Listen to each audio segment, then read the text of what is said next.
नमस्कार दोस्तों। आज हम लोग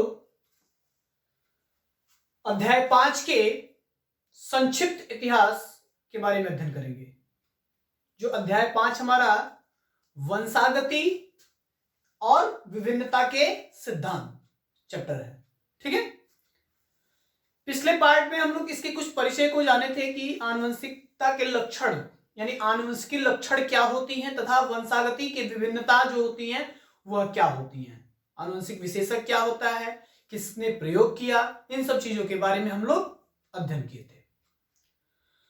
आज हम लोग इसके मूल परिचय जो है उसके बारे में जानेंगे कि आधुनिक आनुवंशिकी की नींव किसने डाली और क्या इसके पीछे कहानी है,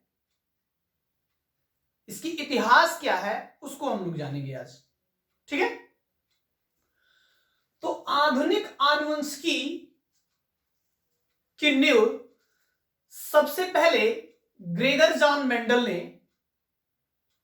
इसकी रखी थी। यानी इसकी आधुनिक आनुवंशिकी की जो नींव थी वह ग्रेगर जॉन मेंडल ने रखा था। किंतु इस शब्द का प्रयोग बेटसन ने सन 1908 ईस्वी में किया था। अर्थात आनुवंशिकी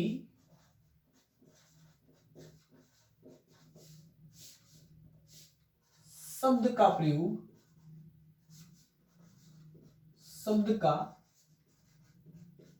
प्रयोग सर्वप्रथम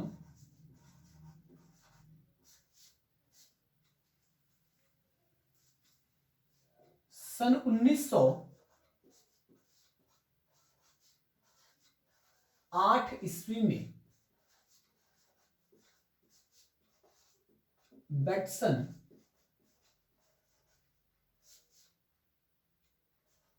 ने किया था। तो इस शब्द का प्रयोग सन 1908 ईस्वी में बेटसन ने किया था। किस शब्द का? आनुवंशिकी शब्द का प्रयोग। किंतु श्रेय ग्रेगर जॉन मेंडल को जाता है। क्यों जाता है भाई? तो इन्होंने ही, मेंडल साहब ने ही इसकी नींव रखी थी। किस सन में? तो सन 1865 ईस्वी में। अर्थात मेंडल का जन्म लिख लेते हैं कि मेंडल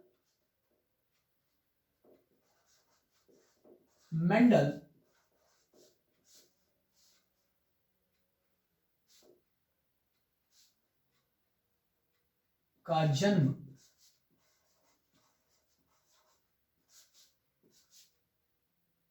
सन 1822 ईस्वी में हुआ था। कब हुआ था? तो 22 जुलाई 1822 1822 ईस्वी में 22 जुलाई 1822 ईस्वी में इनका जन्म हुआ था। कहां हुआ था?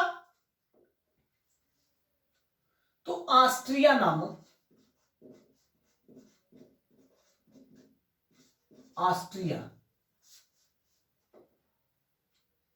ऑस्ट्रिया में हुआ था।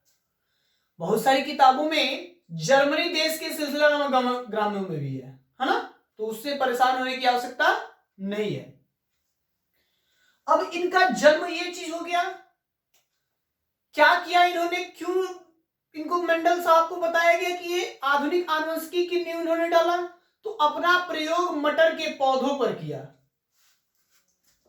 इन्होंने प्रयोग मटर के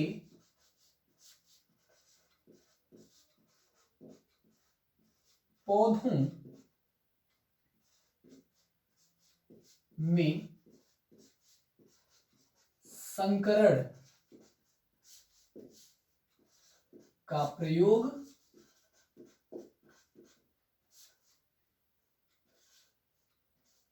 कराकर आनुवंशिकी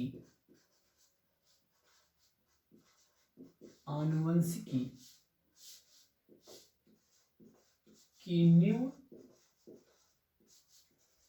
डालें।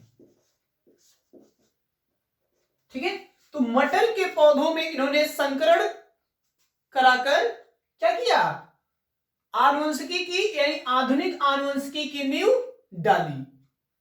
संकरण क्या चीज होती है, तो एक पीढ़ी से दूसरे पीढ़ी यानी दो पीढ़ियों को आपस में मिलाकर इन्होंने एक नए पौधे का विकास किया, एक नए जीव जाति, नए लक्षणों वाली पौधे के विकसित किया, जिसे हम संकरण कहते हैं।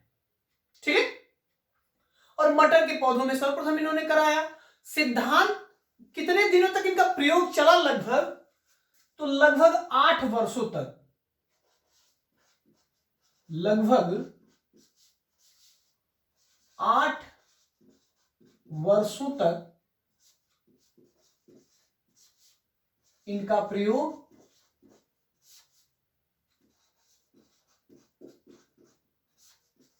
चला, लगभग 8 वर्षों तक इनका प्रयोग चला। और यह सिद्धांत कब प्रतिपादित किया इन्होंने, तो सिद्धांत इन्होंने सन 1866 ईस्वी में, सन 1866 ईस्वी में लागू किया,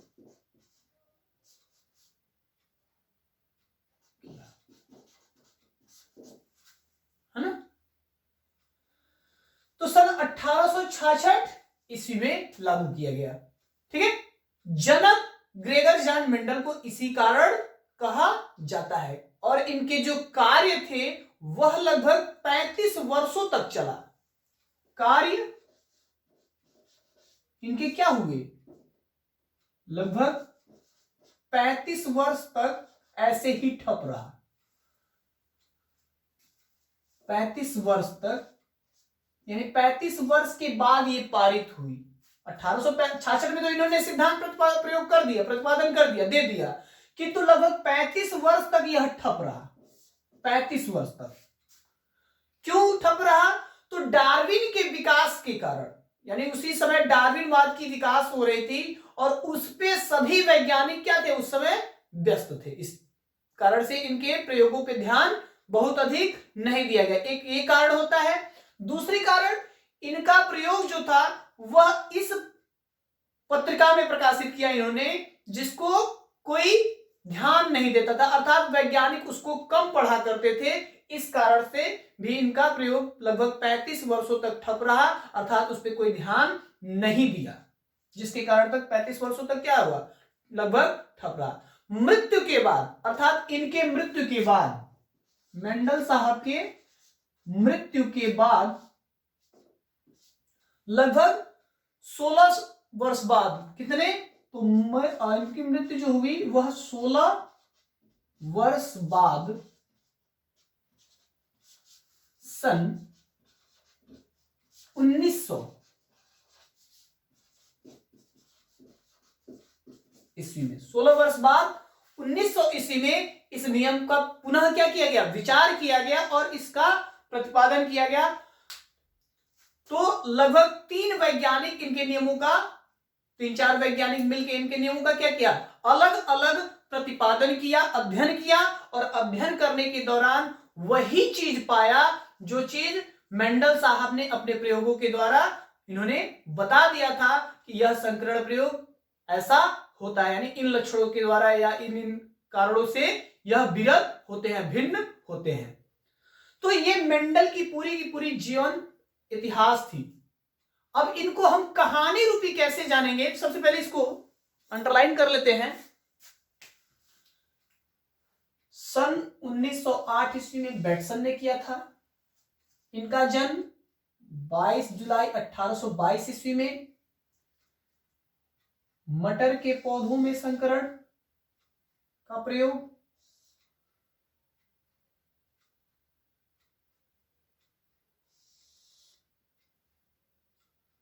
लगभग 8 वर्षों तक, सिद्धांत 1866 ईस्वी में,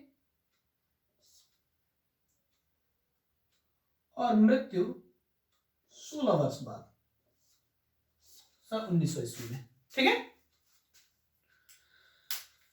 तो आनुवंशिकता का अध्ययन सबसे पहले किसने किया? अब जो इसकी नींव है उसके बारे में बता रहे हैं हम आपको कि आनुवंशिकता का अध्ययन सर्वप्रथम ग्रेगर जॉन मेंडल ने किया था। आनुवंशिकता का अध्ययन सर्वप्रथम ग्रेगर जॉन मेंडल ने किया था।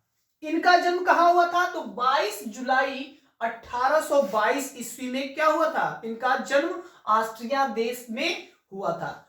यह एक गिरजाघर में, ब्रून नामक शहर में, गिरजाघर में क्या थे?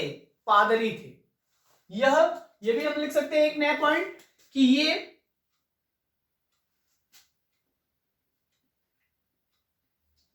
अपना प्रयोग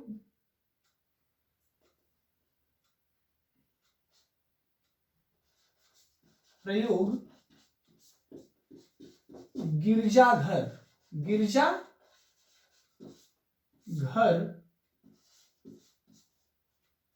के बगीचे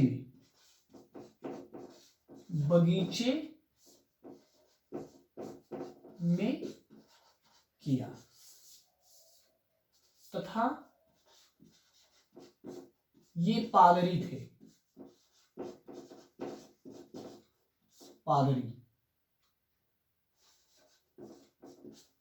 अब पादरी किसे कहते हैं? तो जो चर्च में लोग रहते हैं, क्रिश्चियंस, उन्हें हम पादरी कहते हैं। ठीक है, गिरजाघर के बगीचे में पादरी थे, है ना। तो क्या बताया गया आपको कि आनुवंशिकी शब्द का प्रयोग सर्वप्रथम 1908 ईस्वी में बैटसन ने किया था तथा मेंडल साहब को इस बात का श्रेय जाता है। क्यों जाता है? क्योंकि इन्होंने ही नींव डाली थी। आनुवंशिकी की नींव किसने डाली थी? ग्रेगर जॉन मेंडल ने। किस सन में? 22 जुलाई 1822 ईस्वी में ऑस्ट्रिया नामक देश में इनका क्या हुआ था? जन्म हुआ था। एक और है जर्मनी। किताबों में और भी एक पॉइंट बताता है कि जर्मनी देश के सिलसिला नामक ग्राम में इनका जन्म हुआ था। अब अपना प्रयोग इन्होंने मटर के पौधों में किया, संकरण कराकर बताया कि आनुवंशिकी की नींव कैसे डाली। मतलब इन्होंने संकरण कर बताया कि जनकों से भिन्न कैसे होते हैं पौधे, अर्थात लंबाई तथा बौनेपन, छोटा या फिर उनके पुष्पों में भिन्नता, इन सब चीजों के बारे में इन्होंने अध्ययन किया। और लगभग कठिन परिश्रम के बाद गिरजाघर के बगीचे में लगभग 8 वर्षों तक इन्होंने कठिन परिश्रम के बाद सन 1866 ईस्वी में अपने नियम का प्रतिपादन किया, यानी अपने सिद्धांत का प्रतिपादन किया। जो संकरण का प्रयोग कराया उन्होंने, वह गिरजाघर के बगीचे में लगभग क्या किया? 8 वर्षों तक कठिन परिश्रम किया और तत्पश्चात इन्होंने सन 1866 ईस्वी में क्या किया? अपने नियम का, सिद्धांत का प्रतिपादन किया। उसके बाद लगभग 35 वर्ष तक इसी कारण हम सिद्धांत के कारण ही इनको, मेंडल को क्या कहते हैं? जनक भी कहते हैं। ठीक है, जनक किसको मानते हैं? ग्रेगर जॉन मेंडल को, आनुवंशिकी का जनक। ठीक है ना। अब यहां पे आपको क्या बताया गया कि 35 वर्ष तक क्या था? इनके नियम का लगभग ठप रहा और उसके बाद मृत्यु के लगभग 16 वर्ष बाद 1900 ईस्वी के बाद इनके नियम पे ध्यान दिया गया। क्यों ठप रहा? तो दुर्भाग्यवश उसी समय, यानी किसी कारणवश कह सकते हैं कि डार्विनवाद की उस टाइम व्याख्या हो रही थी। उनके नियमों पे लगभग बहुत सारे वैज्ञानिक क्या थे? अध्ययनरत थे, जिनके कारण इनके नियम पे ध्यान नहीं दिया गया, यानी इनके नियमों पे उन्होंने ध्यान नहीं दिया उन लोगों ने, जिसके कारणवश लगभग 35 वर्षों तक ये कार्य ठप रहा और चलता रहा 35 वर्ष तक। उसके मृत्यु के 16 वर्ष बाद इन प्रयोग पे अलग अलग वैज्ञानिक ने क्या किया?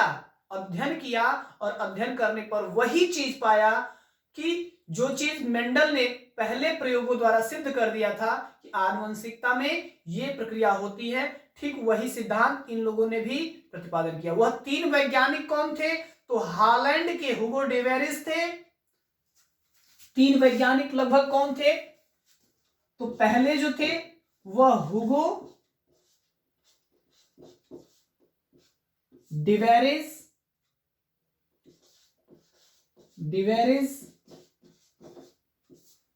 और जो दूसरा थे ये कहां के निवासी थे? तो हॉलैंड के निवासी थे,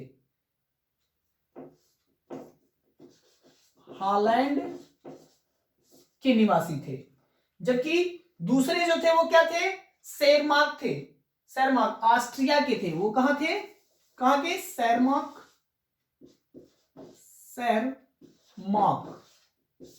कहां के निवासी? तो ऑस्ट्रिया के निवासी थे। और कोरेंस थे, तीसरे जो थे वो क्या थे? कोरेंस नामक वैज्ञानिक जर्मनी के जो निवासी थे, है ना। तो इन तीनों वैज्ञानिकों ने मिलकर इनके सिद्धांतों का क्या किया? प्रतिपादन किया और बताया कि वही जैसे इन्होंने प्रयोगों द्वारा पहले ही सिद्ध कर दिया था, उसी कारणवश इनको वही चीज प्रूफ कर दी गई। ठीक है। जनक किसको कहा जाता है? आनुवंशिकी का जनक तो ग्रेगर जॉन मेंडल।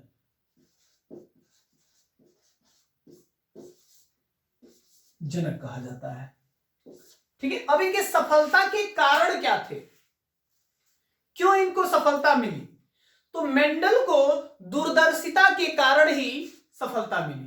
दूरदर्शिता का मतलब दूर तक सोचने वाला, दूर तक समझने वाला या फिर देखने वाला। तो दर्शिता, दर्शन करने वाला, दर्शन मतलब सोचने वाला, है ना। तो दूरदर्शिता के कारण ही इनको क्या हुआ? मेंडल को अपने कार्यों में सफलता मिली। ठीक है। और उन्होंने क्या किया? एक समय में केवल एक ही लक्षण की वंशागति की, एक समय में केवल एक लक्षण की वंशागति पर अपना ध्यान क्या किया? केंद्रित किया। अब ऐसा नहीं है कि आप कोई प्रयोग कर रहे हो तो एक चीज ना देख के थोड़ा सा, मान लीजिए कोई खाना ही बना रहे हो, ठीक है, तो चावल रख दिया, चावल को देख लें, उसी टाइम दाल को बना लें, दाल के बाद सब्जी को तुरंत बना लें, तो ऐसा नहीं हो सकता। किसी एक चीज पे ही आप एकाग्र कर सकते हो, ध्यान किसी एक चीज पे कर सकते हो। ठीक है। तो किसी एक चीज में पारंगत हुआ जाता है ना। ठीक उसी प्रकार इन्होंने एक समय में अपने एक लक्षणों पर ही ध्यान, मटर के पौधों के लक्षणों पर ध्यान अपना केंद्रित किया। ठीक है। उसके बाद इन्होंने कई पीढ़ियों की संकरण कराई, लगभग F2 F3 पीढ़ियों की लगातार संकरण कराई और उनसे जो प्राप्त हुए लक्षण उनको नियम में दे दिया। सफलता के कारण ये थे, कई पीढ़ियों तक अध्ययन करना संभव था। तीसरा बात बताया कि उन्होंने केवल पौधों को मटर के पौधों को किस लिए चुना? तो मटर के पौधों को इसलिए इन्होंने चुना क्योंकि वह वार्षिक पौधे थे और उनमें स्वपरागण कराने की क्रिया क्या थी? आसान थी, मतलब आसानी से उसमें कराई जा सकती थी। तो अगले पार्ट में हम आपको कार्य विधि, मतलब इनके सफलता के कारण, मेंडल के सफलता के कारण क्या है, तथा उन्होंने वस्तु का चयन, अर्थात मेंडल ने क्यों मटर के पौधों को ही चुना, तथा उनके नियम क्या है, 3 नियम, law of dominance, law of independent assortment और लॉ ऑफ इनहेरिटेंस। ठीक है। तो प्रभाविता का नियम, पृथक्करण का नियम और 3 नियम है, प्रभाविता, अप्रभाविता और अप्रभाविता का नियम हो गया पहला। दूसरा आपको बताया गया स्वतंत्र अपव्यय का नियम और तीसरा पार्थक्य का नियम। तो 3 नियम इनके हैं। आगे हम लोग पढ़ेंगे अगले पार्ट्स में। लाइक और सब्सक्राइब करना ना भूलें। धन्यवाद।